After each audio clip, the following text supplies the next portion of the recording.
Bonjour à tous. Le programme de la vidéo est un exercice arithmétique dont l'énoncé est le suivant. On vous demande de déterminer tous les entiers qui sont premiers avec tous les nombres de cette forme-ci, donc 2 puissance n, plus 3 puissance n, plus 6 puissance n, moins 1. Alors, par exemple, 9 n'est pas dans ce cas-là parce que 2 au carré plus 3 au carré plus 6 au carré égale moins 1 égale 48, et donc il n'est pas premier avec nous. 5 non plus ne fonctionne pas parce que si vous posez n égale 3, vous devez trouver 250 qui donc est divisible par ça.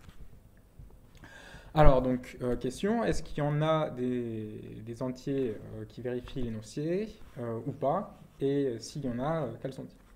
Je vous laisse mettre la vidéo sur pause et réfléchir à l'exercice.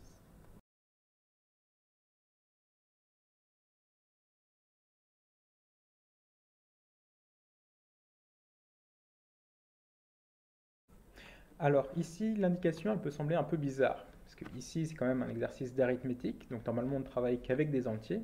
Qu'est-ce que c'est que cette égalité avec des fractions? On a le droit de faire ça. Alors en fait, cette égalité, on va la considérer modulo P, et dans modulo P, on a les inverses. Donc rappel, donc, qu'est-ce que c'est qu'un inverse dans Z sur nz? C'est l'unique entier tel que multiplié par l'autre donne 1. C'est comme en rationnel, mais ici on parle modulo n. Donc par exemple, l'inverse de 2 modulo 7 c'est 4, parce que 2 fois 4 égale 8 égale 1 modulo 7. L'inverse de 3 c'est 5, parce que 3 fois 5 égale 15 modulo 7, etc. Voilà. Donc ça c'est l'inverse, et pourquoi pas, on peut l'écrire sous forme de fraction. D'accord. Mais est-ce qu'on a le droit de les manipuler, faire des calculs avec? Parce que quand même avec des fractions dans Q,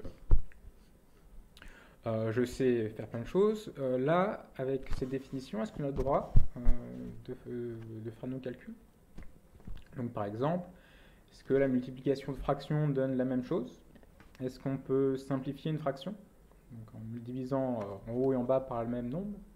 Que j'ai une formule pour calculer la somme de fractions, est-ce qu'elle reste vraie lorsque je travaille dans Z sur MZ? Et bien en fait, la réponse est oui. Et en fait, tout ce que vous pensez être vrai et que votre calcul pour les rationnels sont vrais aussi dans n sur z. Attention seulement à ne pas diviser par quelque chose qui n'est pas premier avec n. Ce serait comme diviser par 0. En fait. Donc, par exemple, ici, vous n'avez pas le droit de multiplier par p, parce que k, p, est-ce que p égale 0 modulo. Donc, vous pouvez vous amuser à faire l'épreuve en utilisant la définition de l'inverse. Donc, par exemple, pour cette première formule, la définition du terme de droite, c'est le terme qui, multiplié par a fois b, donne 1. Donc, multiplions à gauche par a fois b, regardons ce que ça nous donne.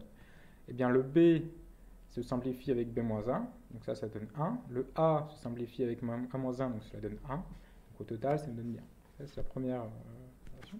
Et vous pouvez faire la même chose pour la suite. Donc, par exemple, ici, la définition, c'est que multiplié par b, ça donne A, donc multiplions à gauche par B. Alors le B, vous pouvez le grouper avec le K, ça va simplifier avec BK-1, donc vous allez rester plus que A à la fin. Et la dernière formule, mais encore une fois, il suffit d'utiliser la définition et de multiplier par AB à gauche. Et ici, AB fois A-1, ça donne B, et AB fois B-1, ça donne A. Et donc la formule est quoi? Et vous pouvez vous amuser ici de la manière que vous voulez, ça fonctionne très bien. Et donc, en particulier, cette égalité-ci, qui était vraie pour les rationnels, mais en fait, elle est vraie pour tout P. Alors, P différent de 2 ou 3, bien sûr. En tout cas, premier avec 2, 3 et 6. Voilà. Il y a quand même un petit côté magique ici, c'est que en fait, le 1 demi ou 1 tiers, c'est pas un nombre. En fait, ça dépend du rationnel, pardon, du nombre premier P. Et par exemple, modulo 7, cette égalité se lit 4 plus 5 plus 6 moins 1 égale 0. Alors que modulo 11, elle dit juste 6 plus 4 plus 2 moins 1 égale 0. Parce qu'ici, 4 c'est l'inverse de 2, alors que modulo 11, c'est 6. Alors, retour à l'exercice et cherchons les m, donc qui vérifient la propriété d'être premier avec tous ces termes. Alors, soit P un nombre premier diviseur de m, et puis vous pouvez vérifier que P est différent de 2 ou 3. juste en regardant le cas n égale 2 qui donne 48, donc divisible par 2 et 3. Alors, l'astuce ici maintenant, c'était d'utiliser le petit théorème de Fermat. Le petit théorème de Fermat, il dit que, quel que soit P, on n'a que 2 puissance P moins 1 égale 1 modulo P. Même chose pour 3, même chose pour 6. Alors maintenant, si vous pensez en inverse, 2 puissance P moins 1, c'est 2 fois 2 puissance P moins 2.